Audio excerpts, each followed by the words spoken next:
and I'll introduce our speakers. First one doesn't really need an introduction, but I'll do a quickie here. Randal O'Toole is a Cato Institute Senior Fellow working on urban growth, public land and transportation issues, and he helped found the American Dream Coalition back in 2003. Our guest, Art Guzzetti, is a 34-year veteran of public transportation at the local, state, and national level, and serves as Vice President for Policy for the American Public Transportation Association, the Washington, D.C. trade group representing the public transportation industry in the United States. So Art and Randal.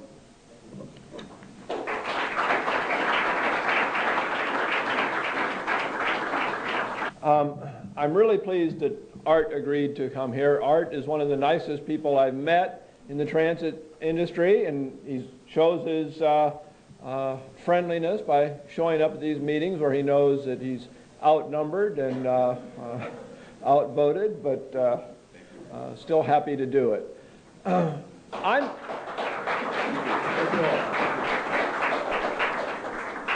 We often call our first night's meeting a debate, but I'm not entirely convinced this is a debate, because I'm proposing something that I hope is so persuasive that Art might actually at least partly agree with it. And that is this proposition that Congress should replace the New Starts program with a program giving the same amount of money, which is about $2 billion a year, to transit agencies distributed using a formula based on ridership or fares or both. The idea being that New Starts is the federal program that has encouraged city after city to build some form of rail transit.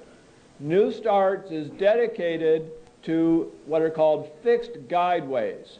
That means a busway can be funded by New Starts, but most of the New Starts projects are rail projects, and most of those are either light rail, streetcars, heavy rail, meaning subways and elevateds, or commuter rail.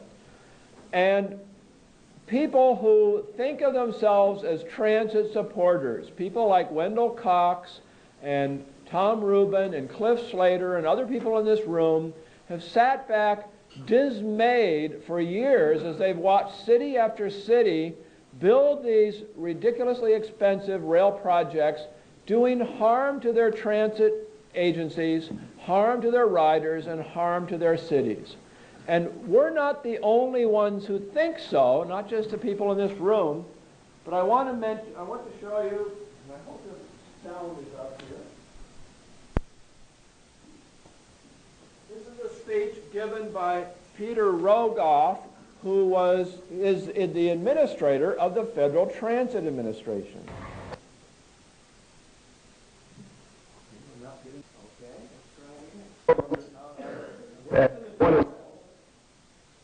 All right. He gave this speech before the Federal Reserve Bank of Boston. And he said that he's learned a valuable lesson in commodities. And the Federal Reserve Bank often deals with commodities, and he wanted to impart this lesson. And he said, and I quote, "Paint is cheap. Paint is cheap. If you take a bus, paint it a special color, you can call it a special bus. And then if you take paint and paint stripes on the road, and you can call the area in the stripes a busway. And with a special bus and a busway, you can carry a lot of people for very little money." And in fact, his written speech said you can often carry a lot more people, or as many people, as rail transit. People say rails attract people, but in fact, we'll turn the sound off. Rails attract people, but in fact, a nice, well-appointed bus can attract as many people as a train can do. So, knowing this, he found himself dismayed by all the cities that were coming to him and asking for money for building rail lines. He said, bus rapid transit may not work everywhere, but it's a good fit in a lot of cities that aren't considering it. And he was particularly dismayed when his agency, the Federal Transit Administration, came out with this report in 2010 that found that the transit industry in the United States has a $77 billion backlog of maintenance, and most of that is due to rail lines that the cities can afford to operate, but they can't afford to maintain. And so because of deferred maintenance, they're having them slowly deteriorate and safety problems and so on. And he said, why is it that cities are expecting us to partner in rail projects, new rail projects, when they can't afford to build the ones they've already got? Well, the answer is really pretty simple. Cities are doing that because of the way the federal government funds transit. Now, most federal transportation dollars are distributed using formulas. The formulas consider such things as population, land area, road miles, bus ridership, bus operating efficiencies, all different formulas used to distribute funds. If I said, for example, I'm going to give everybody in this room $5 to get from here to New York, probably most of you would say, and to use some kind of public transportation device, well, I'm going to take something like Megabus, which starts at $1. And the most expensive fare they charge, if you buy your ticket in advance, is $15 to get to New York. If you buy your tickets the day of the trip, it's $20. So that $5 would help. But let's say instead, that would be a formula fund. But let's say instead I said, okay, I've got a big pot of money, and those of you who have cheap transportation can get a few dollars, and those of you who have really expensive transportation will get more dollars.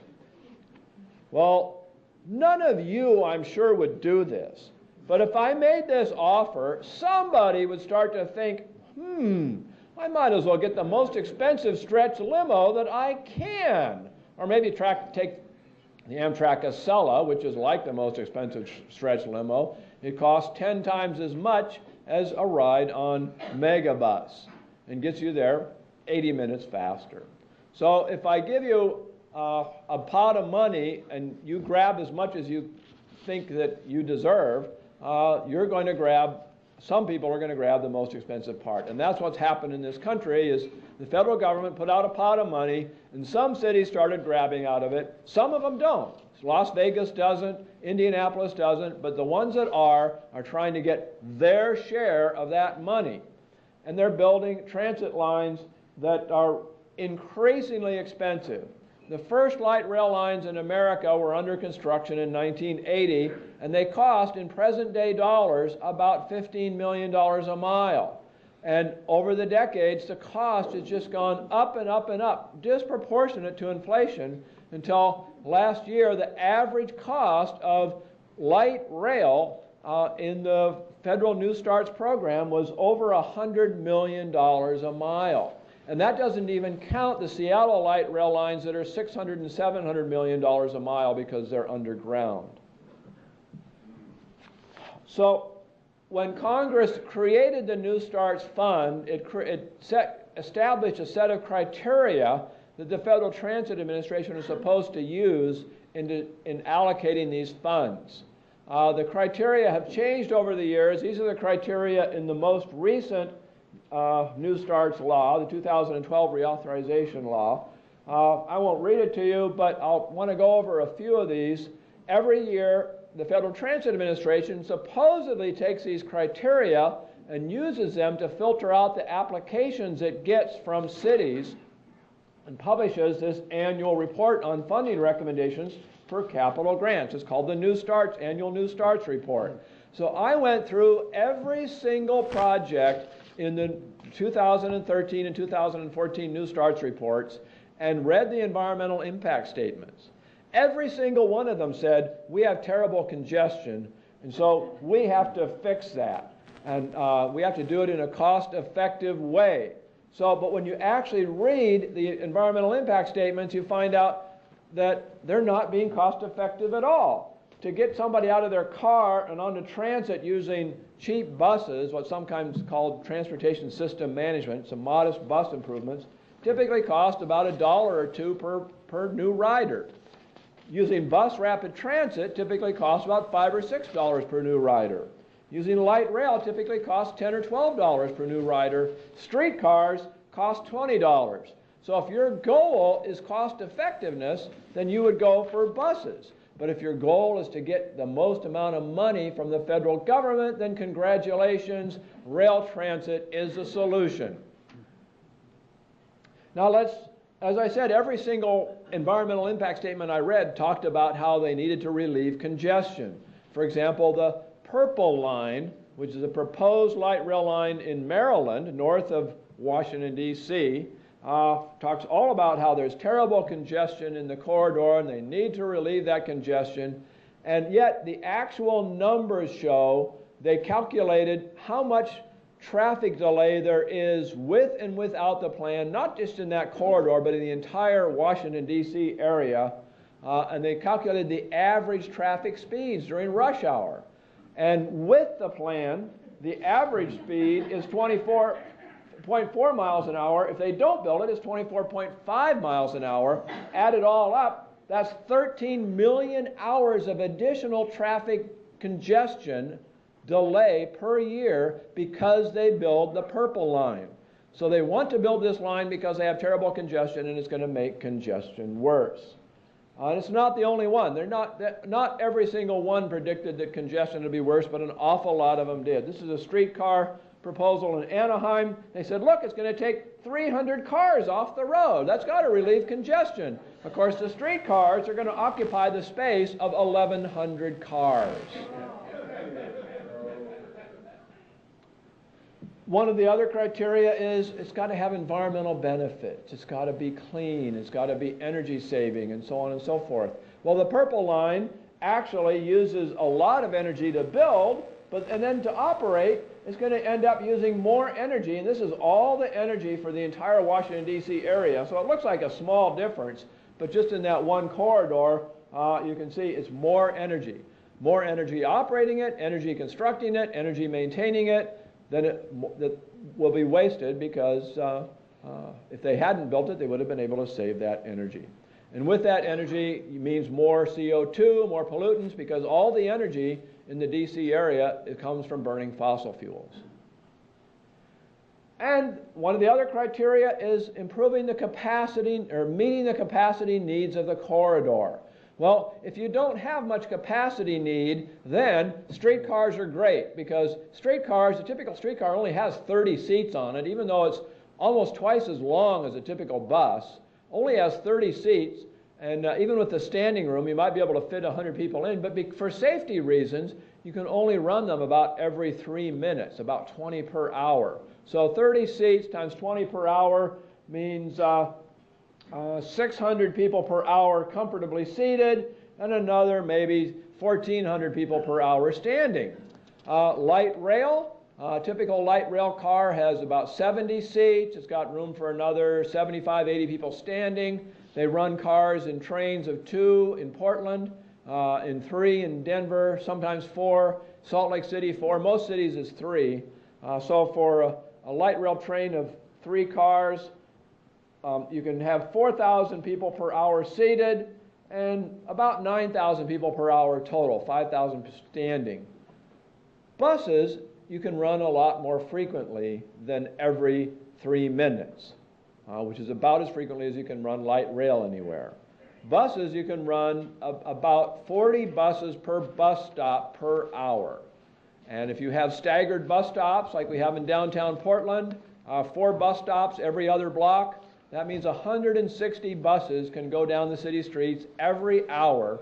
And you multiply that times the number of seats on the bus, about 40 seats in standing room, and the buses can carry more than light rail.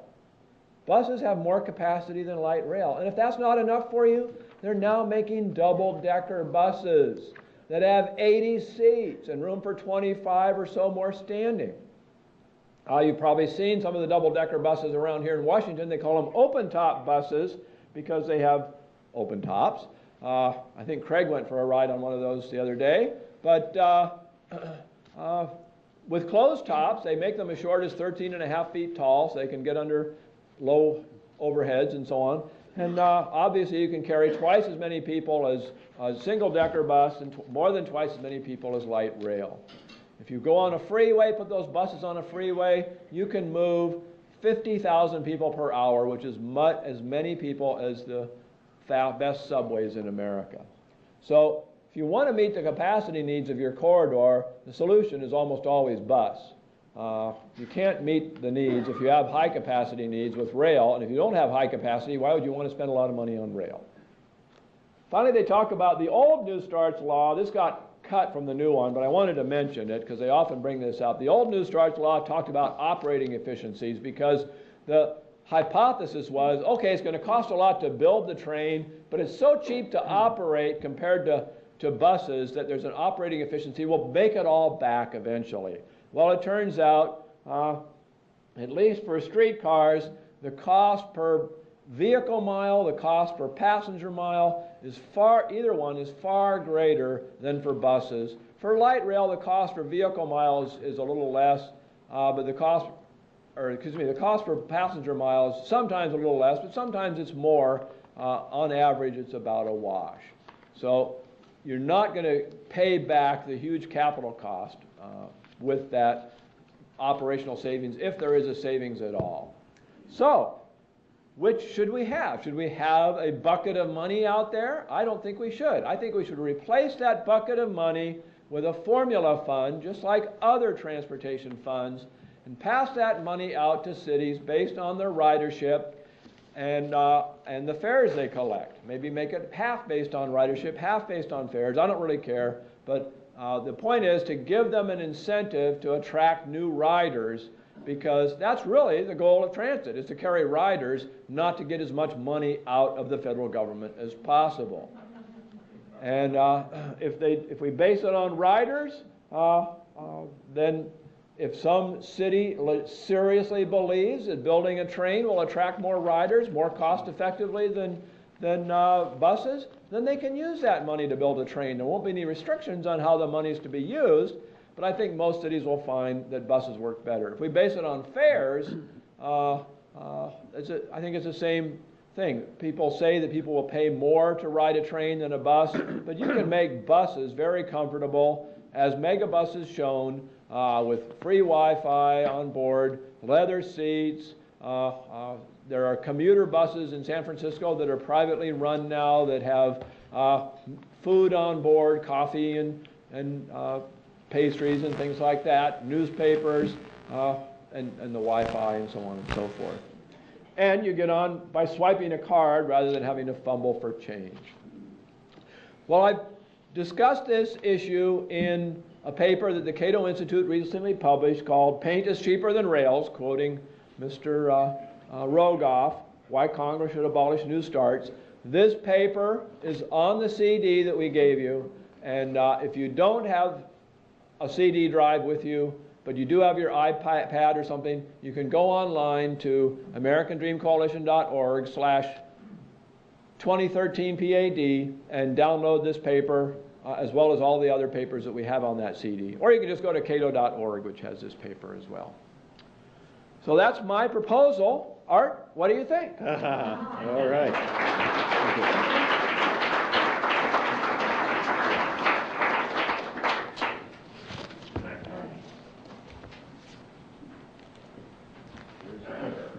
All right.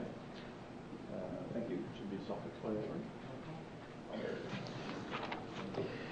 Good evening, everyone. I'm Art Guzzetti. I'm as introduced, the Vice President for Policy of APTA, the American Public Transportation Association. I thank Randal O'Toole for the invitation to be here, the eruditious, the bearded, the combative Randal O'Toole. Anyway, I've mentioned a few people. I work here in Washington, D.C. For the last 16 years, but I continue to live with my family in Pittsburgh, Pennsylvania, where I make my residence. And so I made the drive here today. I went home just Friday night, through the night. That trip was by bus. There's also a rail option to go. So I think that's part of the story here. You do whatever works best for that trip. Today, driving was the best way to go. Friday night, I actually worked until 11 o'clock at night, so I said, well, I have to sleep. Why don't I sleep and ride at the same time? So I rode on the bus, and there is the rail option too, and it's a wonderful trip between here and Pittsburgh, my original hometown, which, by the way, I sort of crossed the mountains on the way there, so I think that's Pittsburgh, the first Midwestern city. So I do have a foot outside of the Beltway. In my world, roads and highways provide the foundation of a balanced multimodal transportation system. I am an advocate for public transportation in all of its forms. Buses, rail, ferries, paratransit are all part of an integrated system justified through a public, transparent planning process. I agree that there are enormous benefits in BRT. In fact, I did work for the transit system in Pittsburgh for 10 years, and we built BRT. We called them busways. North, they're in Pittsburgh, and we're sort of a model, actually. North, south, east, and west. We have busways leaving out of Pittsburgh. We also built a light rail system. So how did we go about figuring out what was best for what? Well, it is a little bit of tug. There were people when we were building rail said, why aren't you building bus?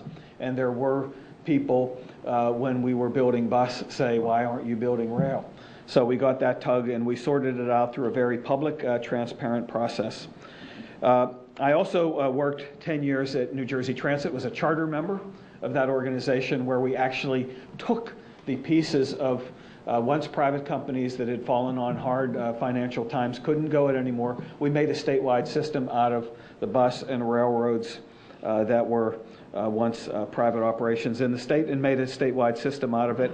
And by the way, that was in 1981. Only a few short years later, we were recognized as the best transit system in America. So I say that because I think it was a success story that came out of New Jersey Transit. Anyway, I had, so the idea is I'm not here to argue is bus better than rail or is rail better than bus, but to say each has its place and they're all part of a balanced system. Point to the computer. Okay, there we go. Just a note on my organization, the American Public Transportation Association. We go back to 1882, the horse-drawn streetcar era. The private sector was the roots of APTA back then. Now it's a mix of public authorities, the private contractors, the engineering and planning firms, the MPOs, the metropolitan planning organizations, the state DOTs, universities, cities, and counties. Altogether, it is sort of a public-private mix. We're a full-service association. APTA does standards for the industry. We do research on behalf of the industry.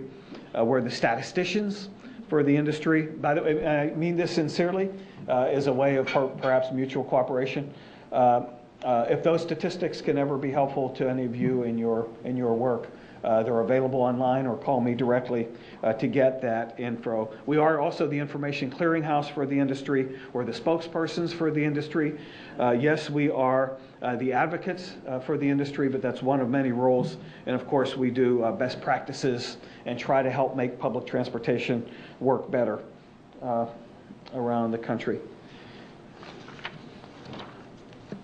Just a few other statistics on public transportation. 36 million people ride transit every day. I say that's more face-to-face customers than any other business has. Name another business that has 36 million face-to-face customers every day. In a year, it's 10.5. The mix between bus and rail, the majority is on bus, but it's actually a fairly narrow gap, about 44% altogether on rail. Now, rail, of course, has light rail, commuter rail, heavy rail, etc., a few more modes, but it is a 52-44 split, and there's some other things like ferries in there, too. It's a $58 billion business. One thing I would underscore, oh, I'm on the wrong slide, excuse me. That 46% of households in the country don't even have the choice to ride public transportation. So we're all about choice, I think, and that's something that I think we have to work on. You know, some of the trends facing us, all point, I think, towards the future where the needle is going to move towards public transportation being a bigger, more prominent part of the mix. Population growth, about 3 million a year. There is an urbanization trend. It's a worldwide trend as people follow economic opportunities. The cities and metropolitan regions are growing. There are social and demographic trends, whether for good or bad, but you know, as people get married later and have either childless or fewer children, that tends to be more city oriented. There's the aging baby boomers, perhaps people who grew up in the age where there was the love affair with the car, but reach the age that maybe options are important to them. So the baby boomers are a very large demographic group, and finding that I missed my slide. I had a nice aging baby boomer slide here, Randall, with some graying hippies and that. But that's that. The millennials, I'll talk about them in a moment with a new study that APT has done. The economic trends, connecting jobs with people and people with jobs. If public transportation is the difference between a person having a job or not, or as I was talking to some folks in San Antonio recently, where the Riverwalk is a big employer of restaurants and nightlife. If having that bus go till 12 or 1 o'clock in the morning is the difference between that restaurant being able to stay open, that investment in transit, even if it does require public support, is an important benefit for that community. Economic trends, keeping the metropolitan regions mobile, productive, efficient, and internationally competitive. The latest report by the Free Congress Foundation, released in June 2013, said cities, in order to be attractive to business employers, in order to be appealing to new generations of workers, a good public transportation has become a necessity, an essential thing for a city to be attractive. Energy and environmental trends, I'll talk about some statistics later on then, but another favorable trend. Affordability. Transportation is still the #2 household cost, behind only the cost of housing. It's almost as much as food, the next 3 and 4, food and health combined. So transportation is a big part. You can save a lot of money in your household budget if you can get by with 2 cars instead of 3, perhaps 1 instead of 2, or perhaps if you have options, and there are new options more than ever, you can save as much as we've calculated $10,000 per household just by getting by with 1 less automobile in your budget. And public choice, how are people voting with their feet? Let me say ridership, elections, real estate, 3 barometers of public choice. Let me take a look at transit ridership and say how this is going back to 1957, a period where we were investing a lot in in the highway. I'd say investments were a little out of balance in this period, and you can see as our transportation policies were favoring automobile travel alone. Okay, it's important to, arguably, the policy was right for its time, but to have automobile alone as the core and building communities where you really had no choice but to travel by automobile, I'm saying that's not a good thing. You can see there was a down. This chart could have been scaled, but I did it all the way from 0 to the number there, and you can see 12 billion. There's the spiral downward through the 60s and 70s. Now, there was something passed, by the way. It's coming up on its 40th anniversary. I would suggest to you that it was a successful federal legislation, the Urban Mass Transportation Act in 1964. It actually started to invest, and it started the federal program, but it started to invest in public transportation again. And you see the result. There was an elbow in that trend, and public transportation sort of stabilized. Then in 1987, I think a real trend started. That's where you see the other elbow, where it starts going up. And since then, Public transportation has been double the rate of population growth, significantly faster than vehicle miles traveled. Sure, it's a small percentage, transit versus cars, but in corridors where transit's a good option, it can be a very significant percentage. Here in Washington, D.C., for example, we become the second busiest rail system in the country in really only 30 short years. More people ride transit in Washington, D.C. than the long-established systems in Chicago, Philadelphia, San Francisco, and Boston. Washington, D.C. behind only New York because a good choice has been provided. This, I would say, when asked, what could be a better barometer of public sentiment than this? You're asking the public straightforward at the ballot box, do you want public transportation in your community? And, hey, it's not free, folks. Are you willing to understand that there's a revenue consequence to that? Are you willing to raise your taxes for transit? Now, admittedly, a lot of these measures, by the way, there is a mistake on this. That 2012 was 79%, not 80, but it was 59 out of 62 in 2012. But what could be a better barometer of the public sentiment than that? A lot of these are just continuations, but still, it was up in the air. Do you want it or not? And significantly, Randall, since the question is new starts at this discussion, a lot of times this was the genesis of the rail project. The public was asked directly, do you want it?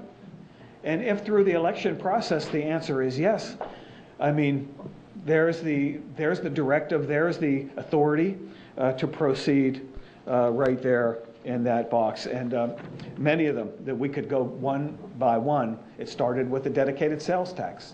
The public knew what they were getting. If they didn't, that we could say shame on them, because it was put before them that you have a sales tax and you have a rail to go with it, and that. Now let me mention about a report that we just released a couple weeks ago, and that's about, this is also in line with the trends, the millennial generation. And there is sort of a change in travel behavior here. But I don't think it's about, they're not really a love affair with transit. It's a very practical generation. It's sort of a modally agnostic generation. It's what works best for them. Now, I'm not a millennial, so who am I to speak for them? But we did do a focus group, and I am the father of 4 millennials, plus there are 4 significant others, so I try to be in touch with them. But the millennials are practical, they're tech savvy, with their information at their palm of their hand as to when the next bus or train is coming. They're multitaskers. They can't stand to be not connected, even for the half hour it takes to drive somewhere. They would rather be texting than driving a lot of time. And not that that means the car is not good for some trips, but it might not be good for all the trips. They like to have the flexibility of having the choice of what's best for any particular trip. They also like to be connected to their communities and connected with their environment, perhaps more than earlier generations. It's a very large generation in numbers. So I think there is, there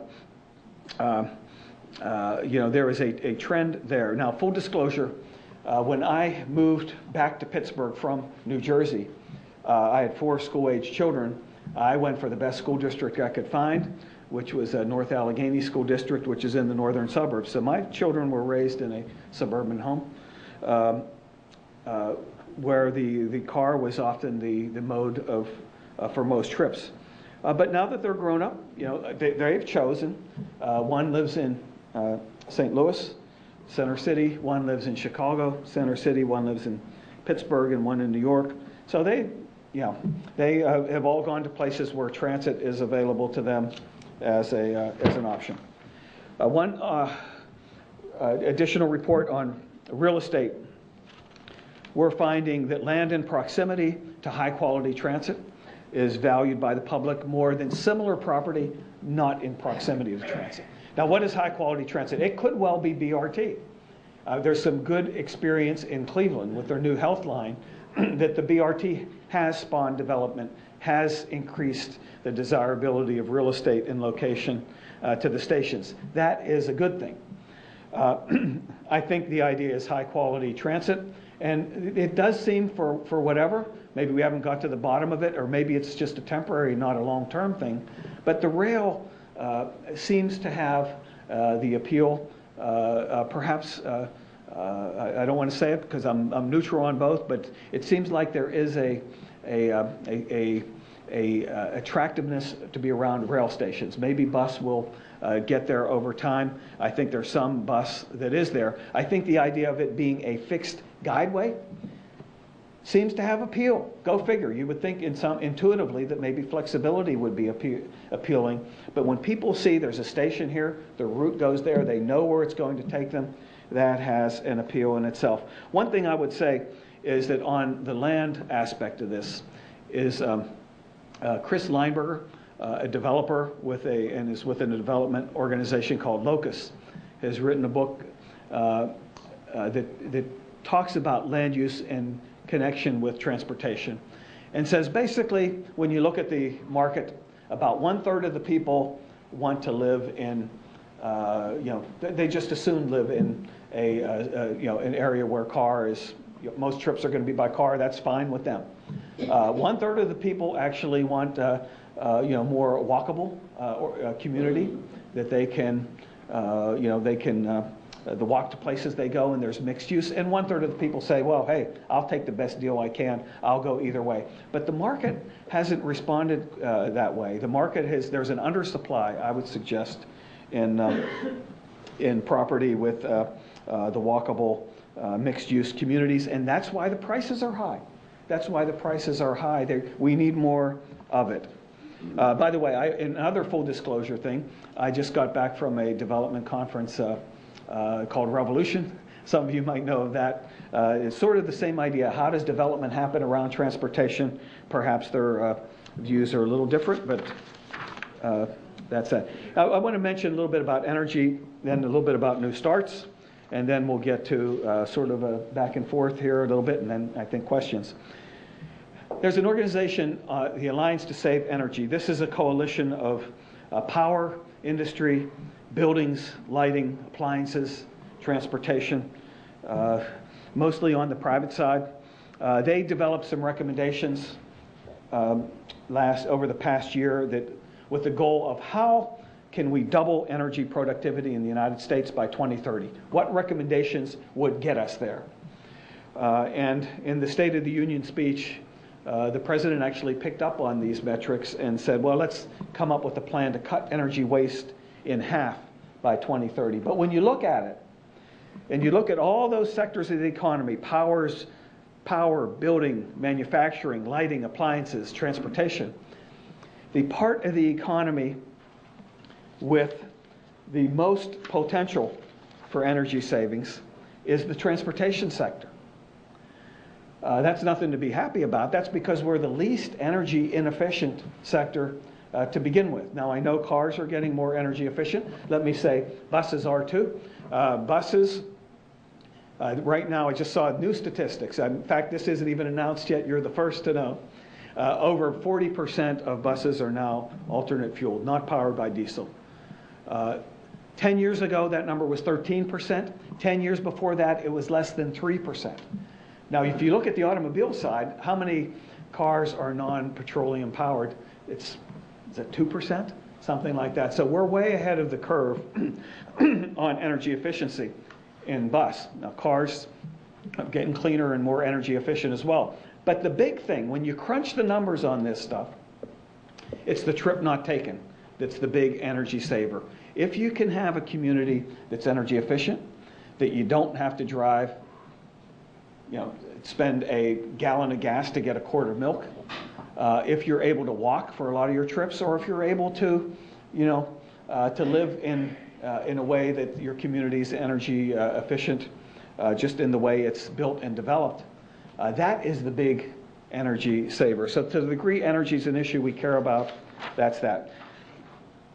I'm going to go quick over the slides, but I did have just how are we funded, public transportation. This just shows a mix of federal, local, state, fares and earnings. It's a little different on the capital and operating side. Most of the federal money goes into the capital side. Most of that, by the way, is spent not by the public sector, but capital work is done largely by the private sector through contracts.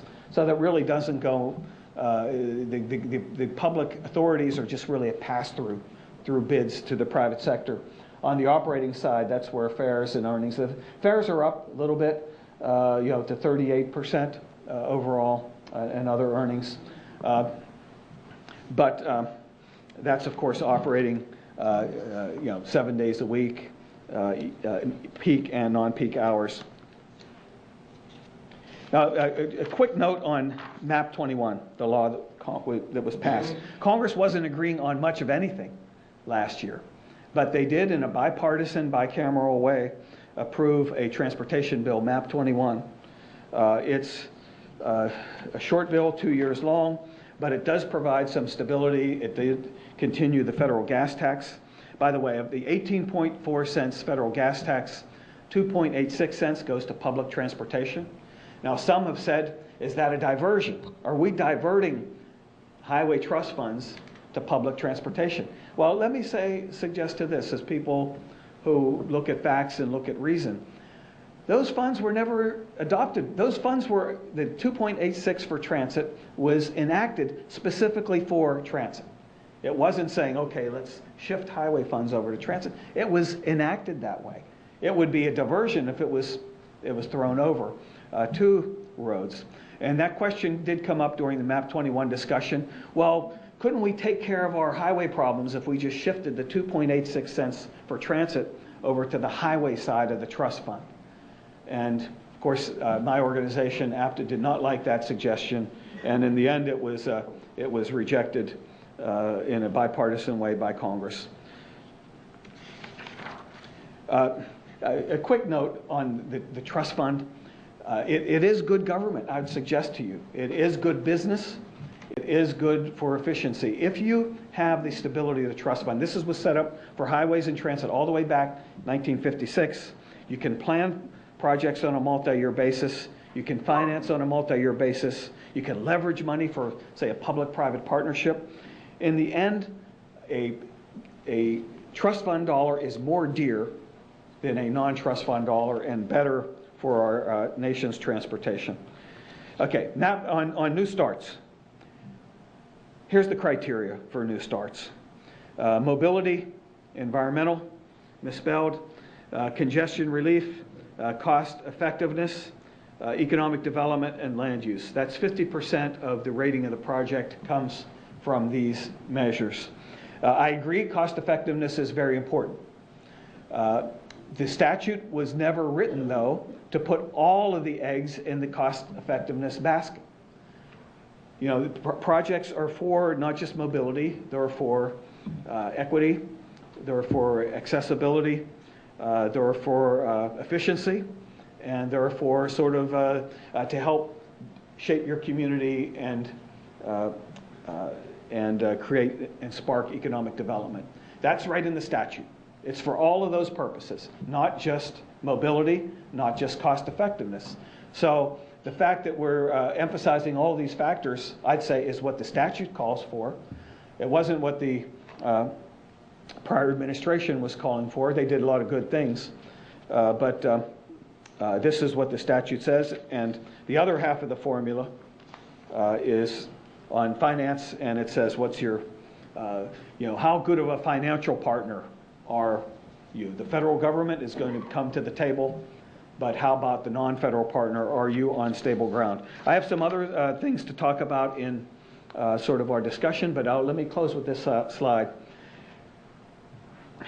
We talk about, this conference is about freedom, it's about choice, it's about listening to the public. There is a growth trend in rail. You can see in, it says 1970, really that's 1980, because most of this growth has occurred since 1980. You'll see where in 1980 there were 9 commuter railroads. Today there are 28, and that number will be at least 2 more within the next year. Light rail systems, there were 7 in 1980, and today there are 36. This is, people are when these cities that are making these investments look back, they're not saying, oh, we made a mistake. We shouldn't have done that. Almost without exception, they're saying, let's build more. Let's build onto the system. It's not just about the costs. There are benefits to these projects too. And they're, by and large, adding to their systems and desiring to build still more. Thank you for your time and attention, and we'll keep it going here, Randal.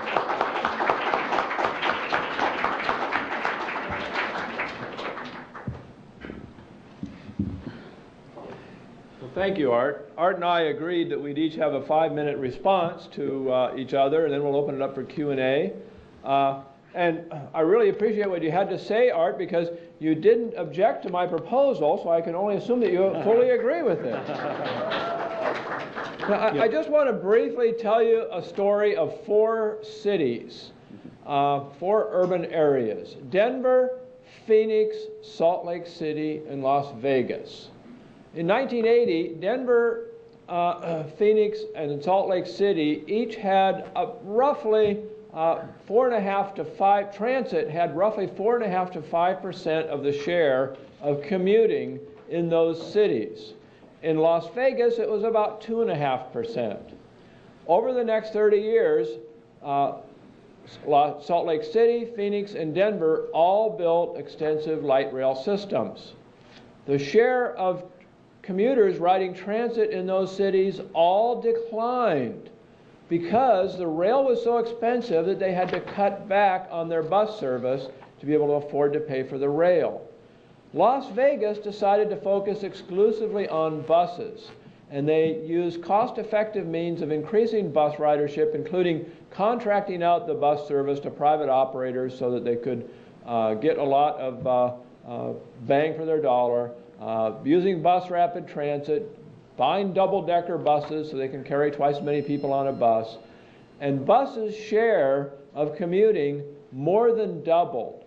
So in 1980, 1990, in Denver, Salt Lake City, and Phoenix, transit carried twice as the share of commuters than it did in Las Vegas. Today, Las Vegas transit carries a higher share of commuters than in any of the 3 Rocky Mountain rail cities, Salt Lake City, Phoenix, and Denver, that built rail transit. So this is a phenomenon we see all over the place. Houston had some of the fastest growing share of transit commuting in the country until they decided to start building rail transit, and then it plummeted. Portland in 1980 carried 9.8% of all commuters to work on transit with buses. Today, it's all the way up to 8%, from 9.8%, thanks to building a lot of rail transit, raising bus fares, and cutting back on bus service. So I'm not arguing against rail. There might be places where rail makes sense. I'm arguing that we shouldn't give cities incentives to build bad rail projects. We should give cities, transit agencies, the money and let them decide what to do with it. And if rail really does make sense, then they should build rail.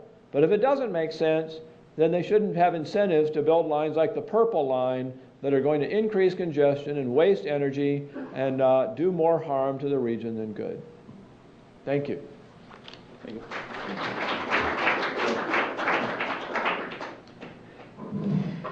Yeah, a couple points of critique, and I sort of gave my own presentation with my own facts. Now I would like to offer a few points of critique here.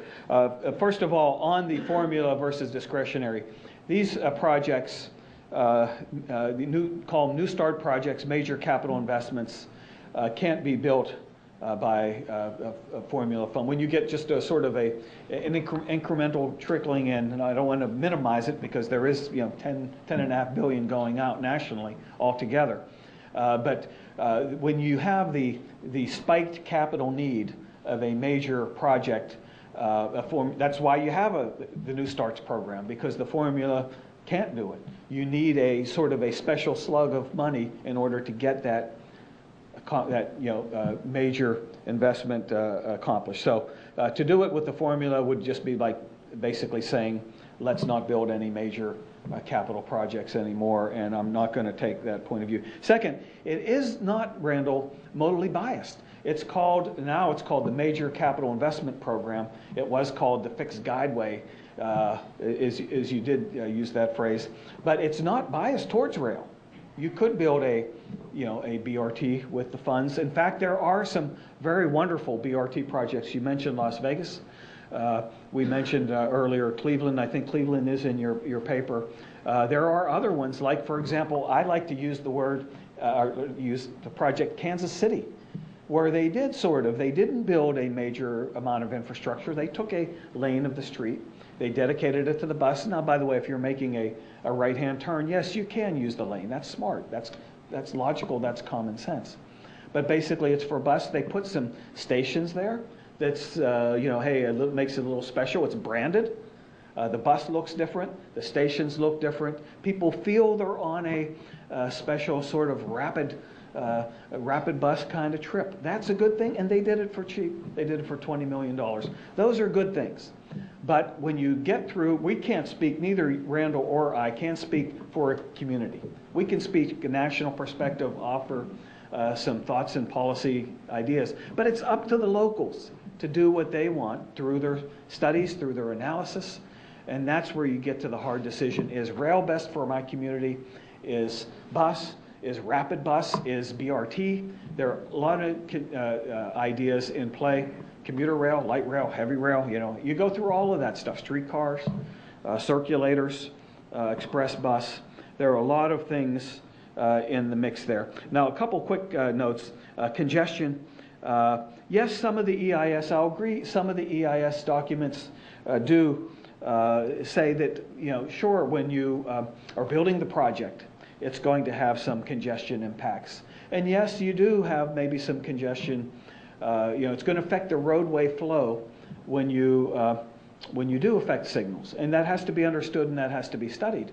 But on the whole, they're coming out on the favor of congestion reduction. You're not going to spend money on a project if it's in fact going to increase congestion. I mean, the country is a little illogical at times, but we're not that stupid, I think. So I mean, you do look at the benefits of projects, and congestion is one. You might have some impacts on congestion, but on the whole, it's going to be better. And by the way, if you do have a stoplight that's changing green as this two-car LRT train comes up. But you have to look at the savings for those people too. It's not just about the travel impact on the road users, is the travel impact on the transit user, and look at the people as a whole on numbers. So that's the whole picture on congestion. Capacity, you can hold 1,500 people on a train. Now, I agree light rails aren't always that much, and streetcars are even less. But certainly the double-deck bus, there's dwell time issues, all of that. So again, transportation planners look at those kinds of things. By the way, on trunk lines is something that didn't come up in the discussion yet, but it was in your report, Randall. How about the social equity issues here? And you do build...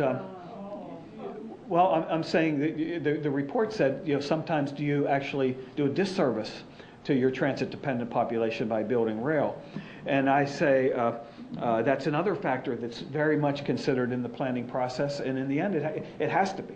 You have to look at those kind of questions, and you do have to build one line at a time, though, sometimes. Like in Los Angeles, they built the red line first, which is sort of a trunk line which connects to their Metrolink commuter rail system. You're going to get a lot of those commuter rail people transferring right over to rail. But as the system grows, it's going to cover all parts of the community. I'm getting too much into planning type stuff, but I did want to make that point. Let me say, Randall, about Peter Rogoff.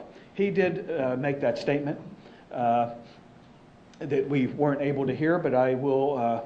I know what you're talking about, and but what he did after that is proceed to sign a record number of what we call full funding grant agreements to fund new projects.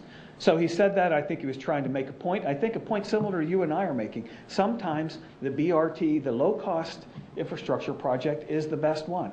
Sometimes it is. Sometimes it's not. Apparently, that's the way he's reasoned it, because he has signed a record number of full funding grant agreements since making that statement.